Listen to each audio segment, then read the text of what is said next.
Good morning. Welcome back to Not So Grand Garage. Today, while we're on our way to work, I'm going to try to go over some of the things I've learned over the last 10 years doing this. I had a few questions in the comments and a few requests for this, so figured I'd do that. The mistakes I've made and so on and so forth. So let's get started.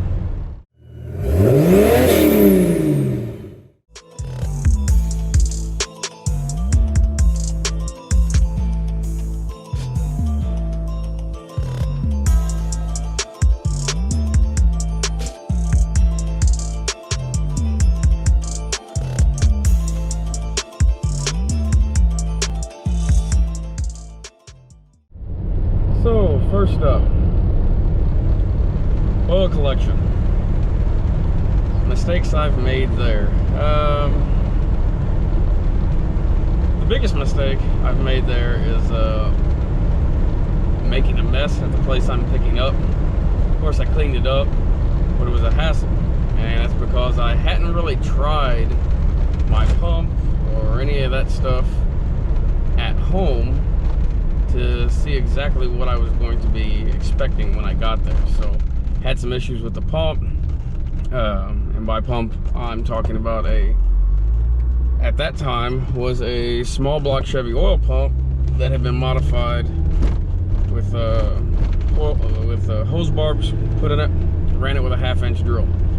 That's what I used for a good while to pick up oil. I had a 55-gallon drum that sit on its side, and it would fit in the back of the little Blazer I was driving at the time when I wasn't driving one of the trucks or something like that. So I'd go around to the small shops and the auto parts stores that would let me just pull from their tank. So I had no idea of the quality of oil I was getting, if it had coolant, water, anything like that in it, which that's also a pretty big deal.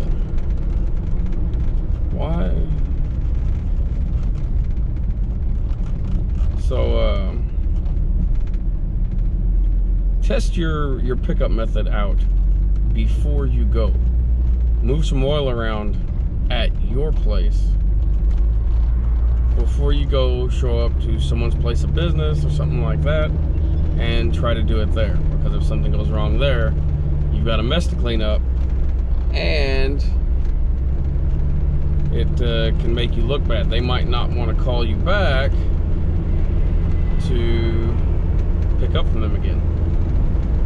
So building a good relationship there as far as how you pick up and how you do things will go a long way to keep you in a good supply of oil.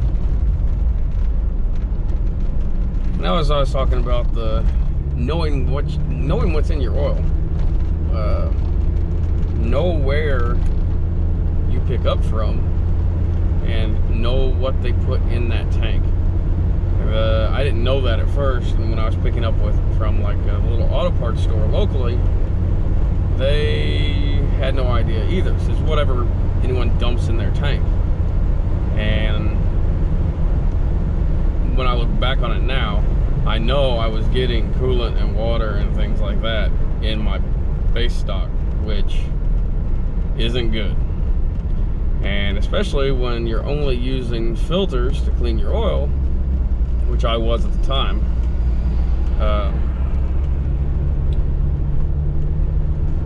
it can just it can cause you all sorts of problems. So next up, I would say actually cleaning the oil, your process, how it works.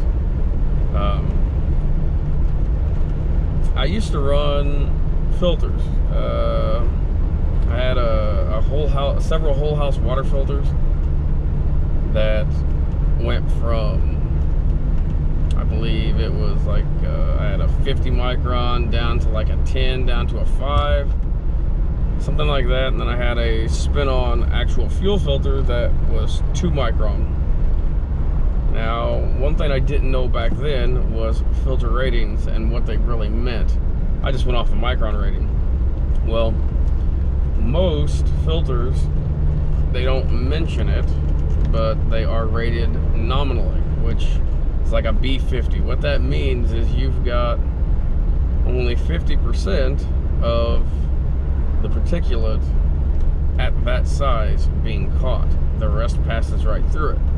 So if you've got a 5 micron filter and you're, oh, well, that'll be enough because the fuel filter on my truck is only 15 microns, so this is much better. Yes and no. The fuel filter on your truck is designed to catch particulate from the transfer of fuel, like from tanker truck to in-ground tank to your truck, so on and so forth. There's not really any contaminant left in that fuel when it gets to you because it's been distilled. There's no metals and things like that that won't be caught by a regular filter. Whereas raw motor oil and things like that, hydraulic oils, ATF, the particulate in them can be smaller than a micron.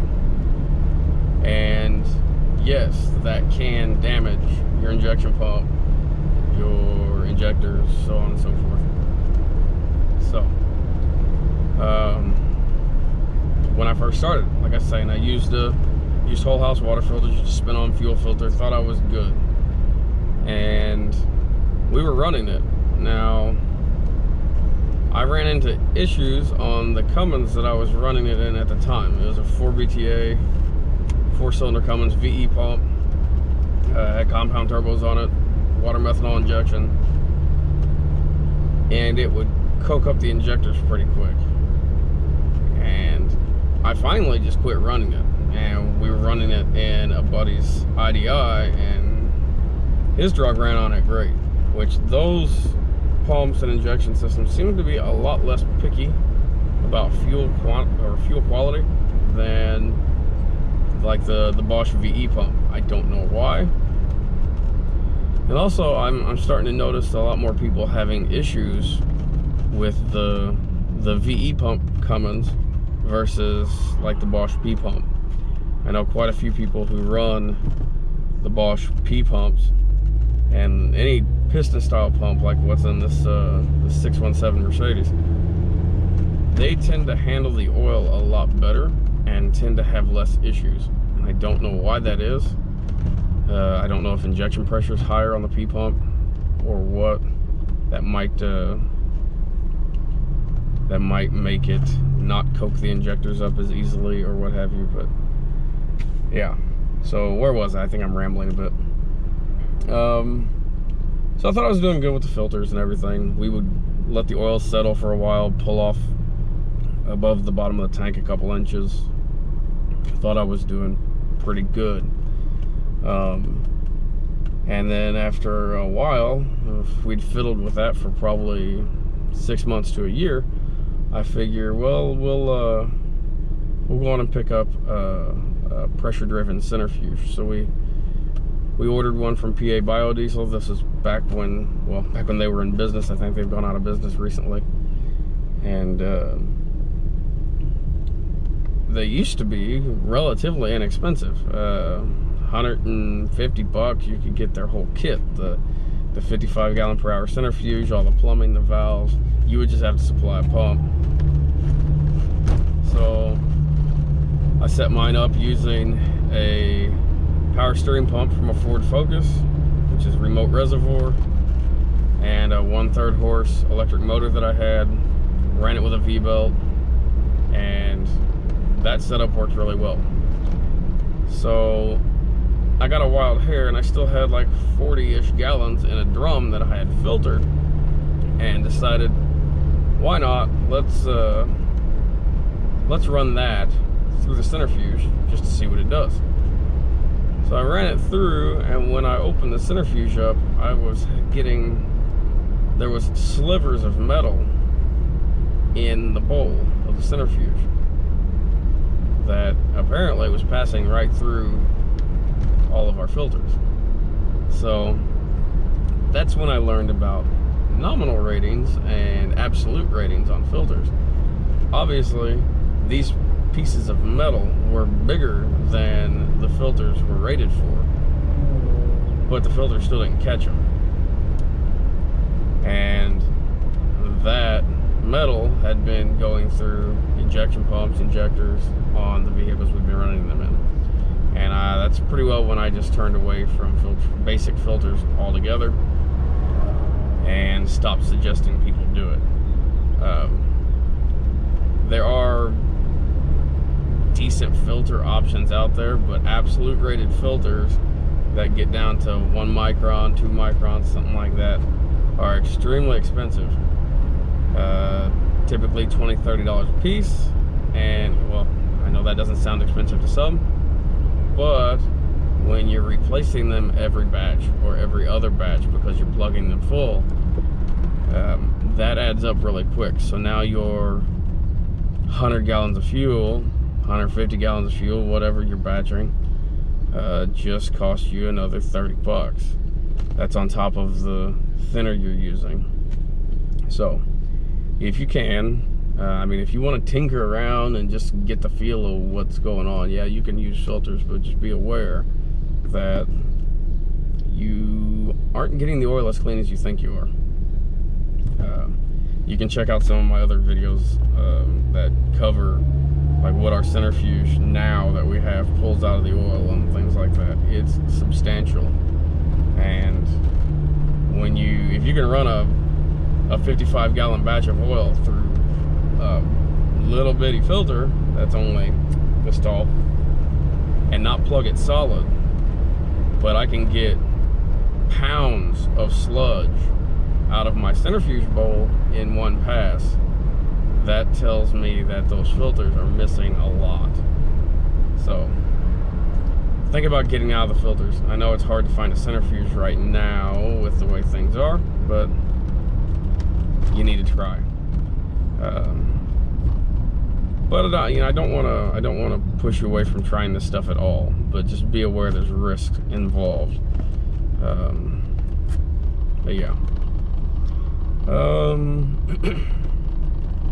Let's talk about blending and my. I get a lot of questions about my blend because I talk about W90 a lot. So when I say W90, W80, things like that in my videos, my posts, everything else, the number relates or correlates to the percentage of oil to the percentage of whatever thinner I'm using, which typically I use unleaded gasoline. So W90 would be 90% oil and 10% gasoline. W80 would be 80% oil, so on and so forth. It's pretty simple. But my typical blend now, since we run the centrifuge, is W90. 90% oil, 10% gasoline. It gets mixed after we run it through the centrifuge. Beforehand, when I ran the pressure drive setup, I would blend it first in the centrifuge drum because we didn't heat the drum. So to allow the oil to flow through the centrifuge easily, we would mix our gasoline in the drum and then centrifuge it, which would mix the blend really well, and it eliminated the need to heat the drum. Now, I always didn't want to mess with heating the drum, specifically for energy use at the time, but also it kind of bothered me heating fuel. But now that we've got the single pass setup that we heat our oil up and everything else, the amount of steam and everything that comes off the centrifuge, comes off the drum as it's processing, which is moisture coming out of the oil, is pretty substantial. So I would also consider, like, looking back on it now, I probably wouldn't mix my gasoline with my oil in the centrifuge drum. I would probably heat the drum because sun's in my eyes.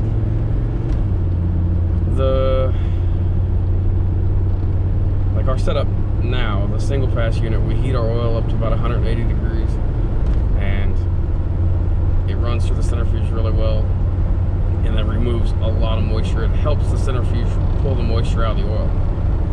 So if I was to do it again with a pressure drive setup, I would heat the drum and probably heat it to at least 120 degrees, if not 150 or so. They make band heaters for drums and everything else. You can insulate the drum to help you not lose heat. But, and yeah, it's gonna take a lot of energy to do it, but the results are better. So I would do it that way and add your thinner after the fact. Now for thinners, I've tried, you know, I hear a lot of people, oh, just use diesel fuel, because that's what's gonna work. That's what the engine's meant to burn anyways. Well, the goal of thinning down the oil in the first place is to get it close to the viscosity of diesel fuel. So you can't get the viscosity of oil down to diesel fuel using diesel fuel until you get to 100% diesel fuel. So you need something that's a little bit better of a solvent than diesel fuel is. So we use gasoline. It works great. Been using it for 9-ish years now without any issues. Like I said, tried diesel fuel, just didn't work for me. A lot of people talk about using kerosene, and it's just not readily available for a reasonable price around me. It's not super common. So back when gasoline was $2 a gallon, kerosene was double that. So now I'd hate to price it, but it's not available at the pump around me or anywhere close by that would be easy to get to. So gasoline's what we use. It works great, doesn't hurt anything. It's not gonna degrade the viscosity or degrade the lubricity of the fuel you're making to a point where it's gonna cause damage. You're literally 80% oil. So the lubrication properties are there. You're not hurting anything there. I know people that run, you know, 30 to 40% gasoline, which is excessive to me. I've ran 30% before. I've ran 20% quite a bit for a while. 20% works really well.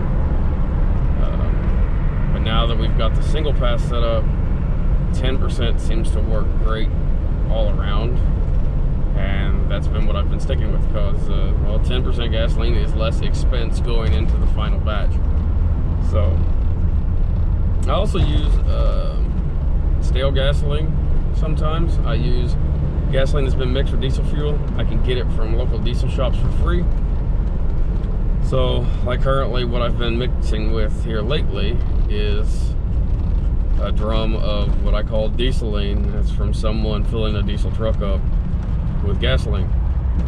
So it may have 5 gallons of diesel in the bottom of it, and they filled their 60 or 50 gallon tank with gasoline. So I end up with it for free, and I use that at the same ratio I use normal gasoline. And it works great. And I can get it for free instead of going to the pump and paying these asinine prices we've got today. So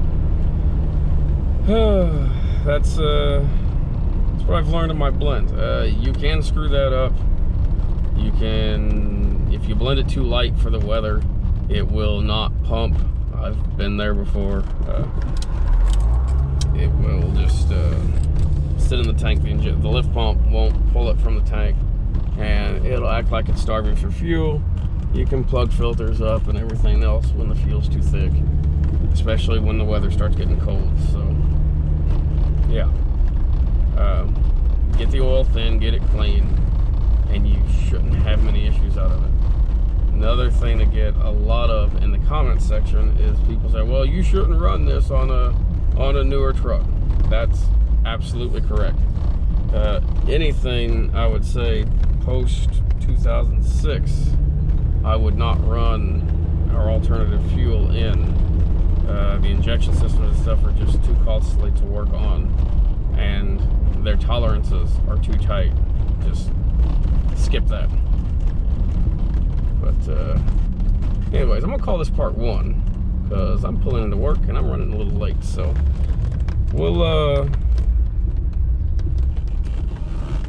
start going over some other things as far as the process and running dual tanks, running single tanks, what I've learned about that, the mistakes I've made with that in the next one. So anyways, if you guys haven't, please subscribe.